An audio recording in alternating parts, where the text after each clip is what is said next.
Please video को like करें एवं चैनल को सब्सक्राइब जरूर करें। नदी के किनारे एक पेड़ था। उस पेड़ के नीचे एक चुड़ैल जो भी शिकार करके लाती थी तब वहाँ पर जाकर वह बैठकर खाती थी, क्योंकि उस चुड़ैल को शांत बहुत ज़्यादा पसंद था और उस नदी के किनारे पेड़ के नीचे बहुत ज़्यादा शांति रहता था।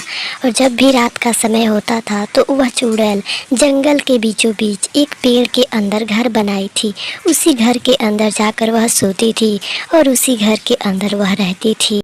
और फिर जब अगला सुबह होता था तो वह चुड़ैल रोज की तरह अपना शिकार ढूंढने चली जाती थी।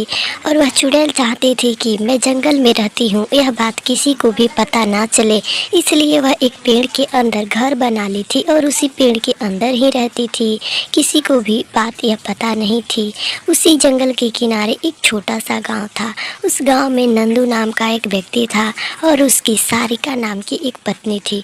एक दिन सारिका कहती है कि मुझे अपना खेत देखने का मन कर रहा है।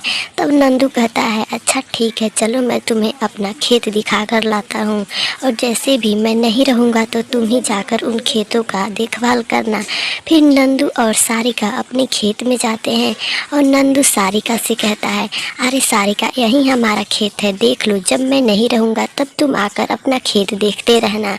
और फिर उन दोनों को खेत देखते ही शाम का समय हो जाता है और जंगल में शाम के समय लौटना बहुत ही ज़्यादा कठिन होता है।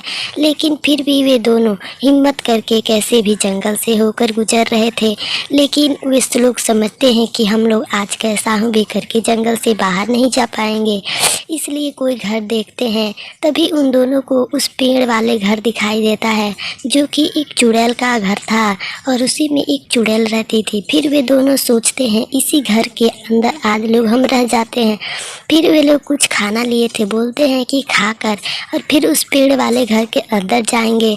तभी ये दोनों बातें कर ही रहे होते हैं, तभी वे पेड़ के अंदर से चुड़ैल निकल कर आती है और उन दोनों को कहती है कि आज मैं तुम दोनों को खा जाऊंगी, क्योंकि बहुत दिनों से जंगल में कोई नहीं आ रहा है और मुझे भी कोई शिकार नहीं मिल रहा है, मैं तुम लोग को आज मार डालूंगी। फिर वे चुड़ैल उन दोनों को मार डालती है और उन दोनों को अपना शिकार बना लेती है। और पेट भर जाने के बाद वह चुड़ैल वापस अपने पेड़ के अंदर घर में चली जाती है। तभी ये सारी बातें एक तांत्रिक देख रहा होता है और वह तांत्रिक उस पेड़ के घर में आग लगा देता है और उस घर को जलाकर भस्म